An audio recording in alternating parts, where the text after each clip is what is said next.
Iya, tapi dengan ketidaktaatan itu, Yesus akhirnya terlaksana nubuatannya itu. Tidak taatan siapa? Yang membunuh Yesus ini kan Orang Romawi memang tidak punya hukum itu. Dia tidak berhak mentaati yang bukan hukumnya. Contohnya gini, Bang. Jangan mencuri, jangan bersaksi dusta. 10 perintah Tuhan itu berlaku untuk kamu. Iya, Semuanya kalau berlaku berarti kontradiktif dengan pembunuhan Yesus yang Tuhan itu sendiri dibunuh. Yesus tidak dibunuh oleh orang Yahudi, orang Israel, Bang. Kan tadi udah saya bilang, Romawi tidak di bawah hukum Taurat. Itu kan tadi udah dibaca Mazmur 147 tadi. Kamu masih belum paham? Begini, singkatnya saja begini. Kesalahan tentara Romawi yang dianggap melanggar 10 perintah Allah itu. Tentara Romawi tidak melanggar 10 perintah Allah, Bang. Iya, Karena nggak beriman, astaga Tuhan. Ya, artinya begini, oke, baik, tidak. Shalom Bapak Ibu, saudara-saudari terkasih. Selamat datang di channel Juru Selamatku. Sebelumnya jangan lupa subscribe, like, dan bagikan tentang kebenaran Tuhan kita yang besar, dahsyat, dan penuh kasih. Pembahasan kali ini akan disampaikan oleh apologet Kristen yang sangat luar biasa, yaitu Saudari Agatha, dengan partnernya, Saudara Jackie. Mereka akan berdiskusi dengan salah satu umat muslim yang bertanya tentang iman Kristen. Dari diskusi tersebut, umat muslim ini mempersoalkan ayat Alkitab yang kontradiksi. Namun, dapat diberi paham oleh Saudari Agatha. Tanpa panjang lebar, saya ajak Bapak, Ibu, Saudara-saudari untuk melihat diskusi yang sangat menarik ini. Tentunya bisa menambah wawasan serta menguatkan iman kekristenan kita.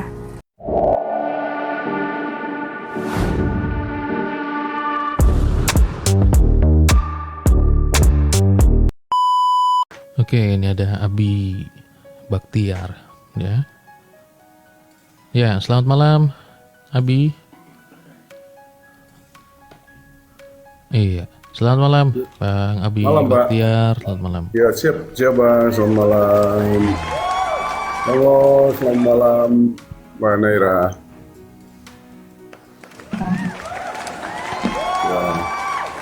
Ya, Bang, silakan Bang. Bang.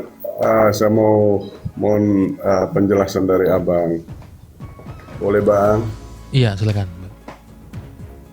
Baik, Bang. Ini ada 3 firman Tuhan. Saya bacakan dulu, Bang, ya, mohon izin ya. Firman Tuhan di Ulangan 27 ayat 25. Saya bacakan, Bang, ya. Terkutuklah orang yang menerima suap untuk membunuh orang yang tidak bersalah, dan seluruh bangsa itu harus berkata amin. Terus data yang kedua, Keluaran 23 ayat 8. Janganlah engkau menerima suap, sebab suap membuat buta mata orang-orang yang melihat dan memutarbalikkan perkataan orang-orang benar. Terus yang ketiga, di Galatia 3 ayat 13, Kristus telah menebus manusia dari kutuk hukum Taurat dengan cara menjadi kutuk itu sendiri demi manusia. Karena ada tertulis, terkutuklah orang yang digantung pada kayu salib. Nah, di sini yang menjadi pertanyaannya, Bang, kalau kita kaitkan dengan pengkhianatan Yudas yang menerima suap dengan 30 keping perak itu, dengan Yesus Kristus. Nah, di sini kan Yudas menerima suap untuk mengkhianat Yesus itu. Nah, sedangkan Yesus sendiri ini orang benar, orang soleh. Setelah diperiksa di mahkamah agama pun Yesus tidak ada sedikit pun titik kesalahan Yesus. Nah, pertanyaannya begini, Bang, kenapa ini kan Yudas ini menerima suap? Artinya bahwa ini sesuai dengan data yang di Keluaran di Ulangan 27-25 itu kan terkutuklah orang yang menerima suap untuk membunuh orang yang tidak bersalah, dan seluruh bangsa itu harus berkata amin. Nah, sedangkan di Galatia 3 ini kan terkutuklah orang yang digantung di tiang salib. Artinya maksudnya Yesus Kristus itu. Nah, sekarang begini, yang menerima suap itu Yudas Iskariot, tapi kenapa yang menjadi terkutuk adalah Yesus yang ada di tiang salib begitu Bang? Mohon penjelasan Bang. Sedangkan Yesus sendiri kan tidak ada salah sedikit pun, setitik pun kesalahan Yesus. Begitu Bang, mohon penjelasan. Terima kasih Bang. Terima kasih. Ya, mungkin Sister Naira mau berpendapat dulu, boleh, silakan. Oke. Galatia 3:13 dikatakan gini. Kristus telah menebus kita dari kutuk hukum Taurat dengan jalan menjadi kutuk karena kita. Dia dibuat menjadi kutuk karena dosa manusia, termasuk dosanya Yudas. Karena Yudas itu berdosa. Jadi kalau Anda mau cocokologi bahwa Yesus adalah Yudas, salah. Karena Yesus tidak berdosa sesuai dengan penjelasan Anda tadi kan. Iya. Tetapi karena semua dosa itu ditanggungkan olehnya, ditahankan olehnya, sehingga dia menjadi kutuk. Kalau namanya menjadi artinya sebelumnya tidak. Tetapi dibuat jadi kutuk karena hukum Taurat. Hukum Taurat itu kan dilanggar dengan jalan apa? Menjual orang untuk dapat uang atau menerima suap. Ya. Gitu. Jadi adakah Yesus itu adalah Yudas yang Anda pikirkan? Iya, tidak. Yudas menerima suap, makanya dikatakan terkutuk orang yang menerima suap. Amin, katanya di Ulangan tadi kan. Gitu. Tetapi Yesus yang tidak berbuat salah dibuat menjadi menanggung kutukan itu. Sampai sini paham? Paham. Ya. Pertanyaan lanjutan. Di 10 hukum Allah itu kan dilarang membunuh kan? Nah, termasuk ada kaitannya Ulangan 27 ayat 25, terkutuklah orang yang menerima suap untuk membunuh orang yang tidak bersalah. Itu ada 2 kasus di situ. Nah, itu kan Yesus ini tidak bersalah. Kenapa menjadi terkutuk begitu, Oke. Kenapa Yesus dianggap bersalah? Karena dia mengaku dirinya adalah Sang Mesias, anak Allah. Orang-orang mengira dia salah, padahal tidak. Jadi kesalahan Yesus itu apa? Mengaku Allah. Padahal itu adalah kebenaran. Untuk orang-orang yang menghakiminya dengan ketidakbenaran, makanya Yesus itu dihukum mati. Dengan jalan itu, dengan kegenapan waktu itu, maka melalui penyaliban, kutukan itu kan, salib itu kan kutukan. Salib itu harus mengutuk orang yang berdosa. Tetapi ketika Yesus tidak berdosa, maka kutukan itu hancur atau dipatahkan. Karena di dalam Galatia juga dikatakan, terkutuklah orang yang tidak menepati Taurat. Semua orang yang melanggar perintah Tuhan, Tauratnya Tuhan atau 10 perintah Tuhan, itu dikatakan terkutuk. Jadi Yesus yang tidak berdosa mengalahkan kutukan itu di atas kayu salib. Dengan jalan itu dia menjadi kurban, sekaligus pendamai antara manusia yang terkutuk dengan Allah. Oke, lanjut lagi pertanyaannya. Kira-kira pembunuhan Yesus Kristus yang tidak ada sedikit pun titik kesalahannya itu, apakah melanggar perintah 10 perintah Allah tidak? Bagi orang Romawi tidak, karena hukum Taurat itu hanya berlaku untuk orang Israel. Bagi Romawi tidak, yang menyalibkan Yesus itu bukan orang Yahudi. Itu adalah hukuman orang Romawi. Hukuman di dalam Israel itu, di dalam Taurat itu adalah rajam. Makanya ini tidak berlaku. Orang-orang Romawi itu tidak melanggar hukum Taurat sebab mereka tidak mengimani. Baik, tapi dengan orang Romawi tidak mentaati hukum Tuhan, melanggar hukum Tuhan, Yesus tersalibkan dan teman-teman memperoleh keselamatan dari hasil ketidaktaatan dari orang Romawi itu. Apakah itu suatu kebenaran atau? Tidak bisa dikatakan ketidaktaatan orang Romawi karena orang Romawi memang tidak tunduk kepada Taurat. Benerin dulu kalimatnya. Iya, tapi dengan ketidaktaatan itu Yesus akhirnya terlaksana nubuatannya itu. Tidak taatan siapa? Yang membunuh Yesus ini kan Orang Romawi memang tidak punya hukum itu. Dia tidak berhak mentaati yang bukan hukumnya. Contohnya gini bang, hukum di Filipina itu tidak bisa kita taati di Indonesia. Kenapa? Karena itu hukum di sana, bukan bagian kita. Mana mungkin saya mentaati hukum di Filipina? Wong saya bukan warga sana. Demikian orang Romawi. Jadi jangan dikatakan orang Romawi tidak mentaati, karena memang bukan itu hukumnya. Itu dulu sampai situ dulu paham. Oke. Tapi kan 10 perintah Allah ini kan salah bagian daripada firman Tuhan. Berlaku hanya untuk orang Israel. Tidak berlaku untuk orang Mesir, tidak berlaku untuk orang Romawi, orang Arab, orang manapun tidak berlaku. Hanya Israel. Itulah ketentuan hukum Taurat. Tapi kan perintah penginjilan itu ke segala bangsa, bukan Ini kan kamu cerita tentang ini. Coba kita bisa buka di Mazmur 147 ayat 19 sampai 20. Oke.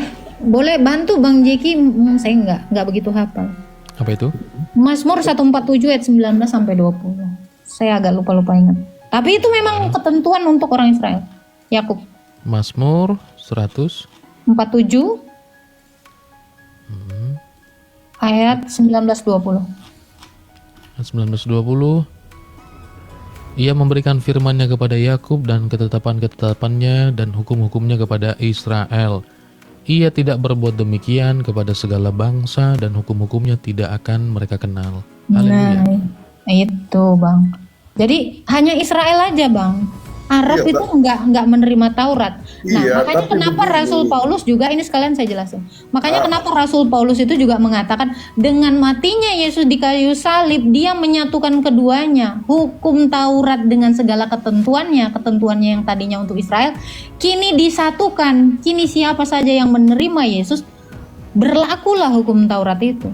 Tapi Yesus sendiri menyatakan bahwa aku datang untuk bukan meniadakan hukum Taurat, tapi aku datang untuk menggenapi. Nah, ini kontradiktif dengan perkataan Paulus, begitu bagaimana ya penjelasan? Rasul Paulus tidak kontradiktif. Kenapa? Karena Yesus memang benar-benar menggenapi seluruh Taurat itu. Karena satu orang pun bangsa Israel tidak ada yang menjalankan seluruhnya. Hanya Yesus saja. Makanya yang tadinya hukum Taurat ini tidak ada satu orang pun yang bisa melakukannya, itu kan menjadi kutukan. Jadi Taurat ini adalah hukum kutukan karena tidak ada yang mampu. Makanya kenapa Yesus itu mematahkan kutukan itu di kayu salib, itu tadi penjelasan saya.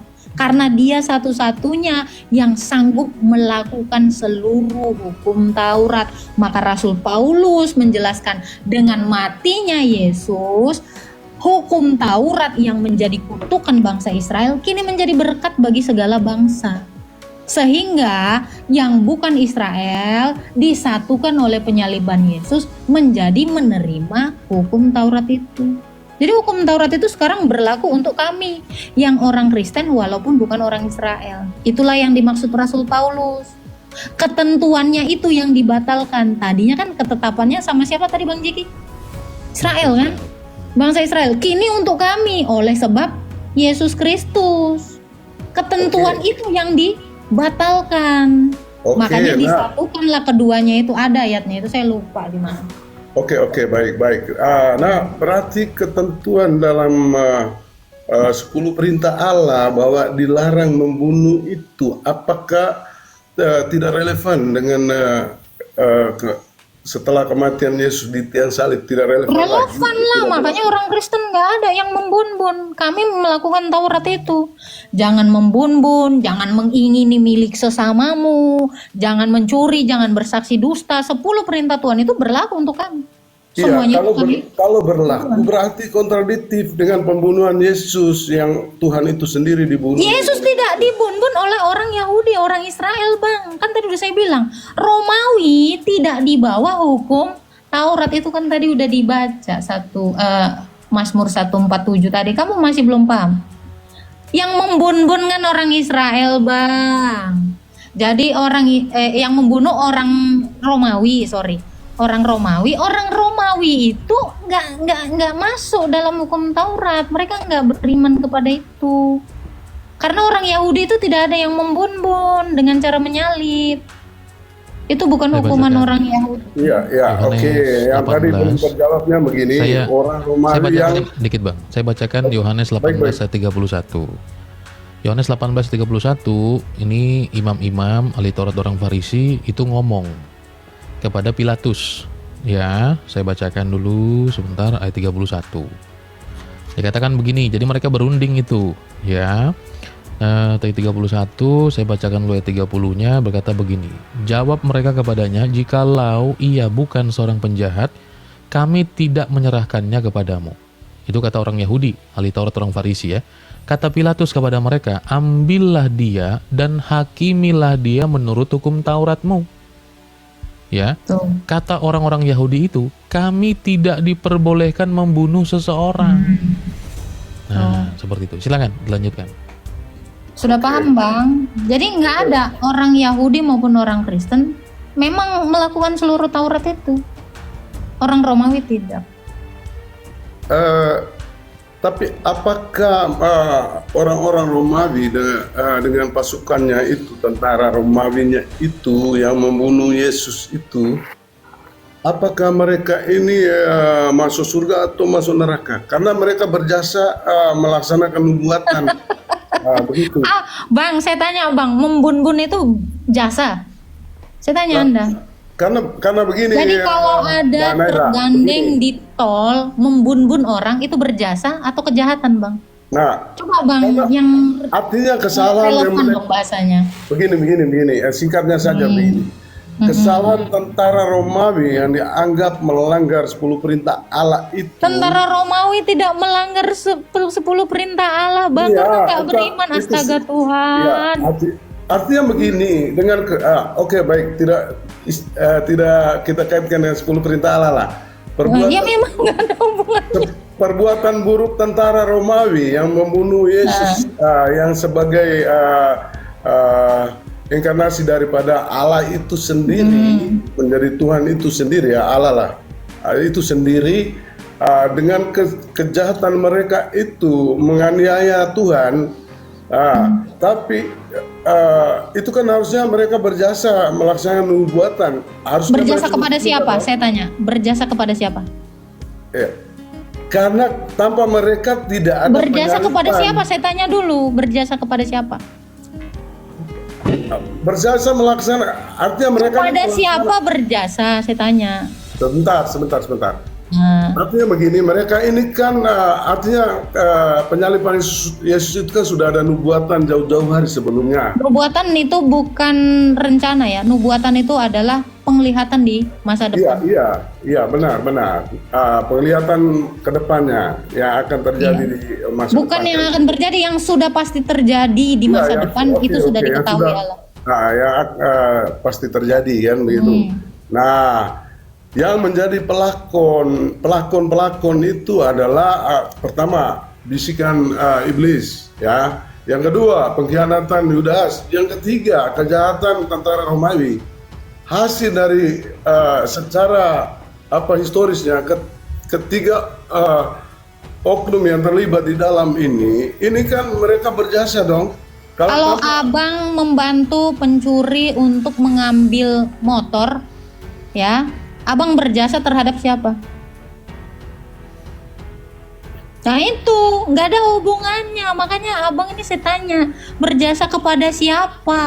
Kepada iblis? Gimana? Begini, Oke, saya sebenarnya contoh mengerti saja. pertanyaan Anda. Contoh Untuk singkat orang-orang Romawi yang melakukan kejahatan, itu kejahatan ya. Yang melakukan kejahatan itu, pembun-bunan itu, Tuhan Yesus berkata seperti ini. Ya Bapa, ampunilah mereka sebab mereka tidak tahu apa yang mereka lakukan. Kalau mereka bertobat, mereka diampuni. Nah, salah satu yang bertobat itu adalah Pontius Pilatus yang saat itu. Yang saat itu berwenang di Israel saat itu. Banyak yang bertobat. Bahkan yang menombak Yesus ya, itu juga dia bertobat dan dia diampuni. Gitu. Siapa saja yang bersalah sama Yesus itu diampuni, Bang. Dan akhirnya mereka menjadi percaya kepada Kristus. Salah satu contohnya adalah Saulus sebelum dia menganiaya gereja. Kemarin juga udah dijelasin. Dia menganiaya murid-muridnya Yesus. Salah satu yang dia bun-bun adalah Stefanus, muridnya Yesus. Martir yang pertama. Itu langsung dieksekusi oleh Saulus. Namun ketika dia bertobat, dia diampuni. Dan bahkan dia dipakai oleh Tuhan Yesus untuk menjadi pemberita Injil ke seluruh bangsa. Gitu. Jadi Tuhan kami itu adalah Tuhan yang mengampuni. Sekalipun dia melakukan segala dosa, sebab Tuhan Yesus itu menghapus segala dosa. Apapun dosanya bisa dihapus, asal kita mau bertobat dan percaya kepadanya. Tidak ada dosa yang tidak bisa diampuni kecuali ya ganti Tuhan. Itulah yang dikatakan murtad atau menghujat Roh Kudus. Gitu Bang. Oke, Sudah artinya terjawab? artinya begini, orang yang penjahat yang tentara Romawi itu ini ya, mereka artinya secara ini tidak berjasa ya.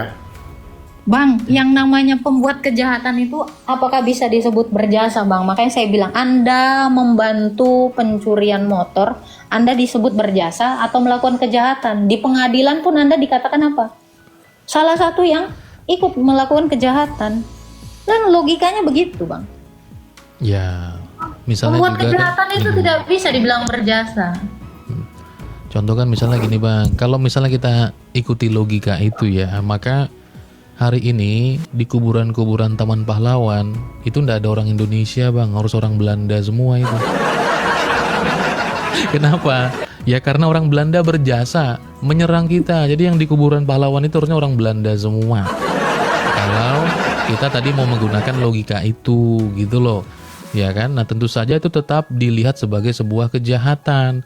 Tapi apapun yang terjadi ternyata ya manusia mereka-rekakan yang jahat, ya Tuhan mendatangkan kebaikan sekalipun seperti itu. Jadi bahwa pertanyaannya cukup bagus ya, karena itu memang seringkali disampaikan. Apakah berjasa atau tidak? Ya tentu tidak. Ya itu tetap adalah sebagai sebuah kejahatan. Seperti itu, Bang Abi. Iya, karena begini, maksudnya nubuatan terlaksana itu kan Tuhan Allah itu menggunakan hamba-hambanya yang jahat-jahat tadi itu. Yang ini artinya sampai terlaksana itu kan prosesnya seperti itu.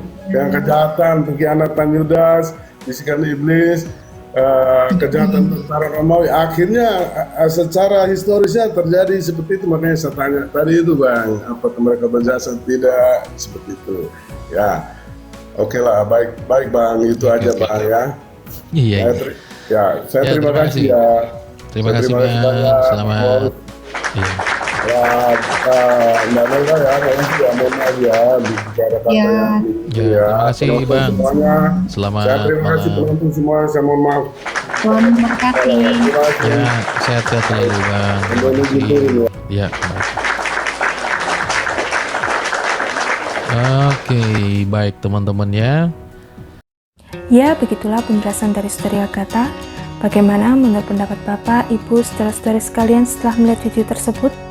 Tentu kita semua pasti merasa terberkati dan juga menambah wawasan tentang juru selamat kita, yaitu Tuhan Yesus Kristus. Mari kita sama-sama belajar terus tentang kebesaran dan kebenaran Tuhan Yesus melalui video-video selanjutnya. Shalom dan Tuhan Yesus memberkati.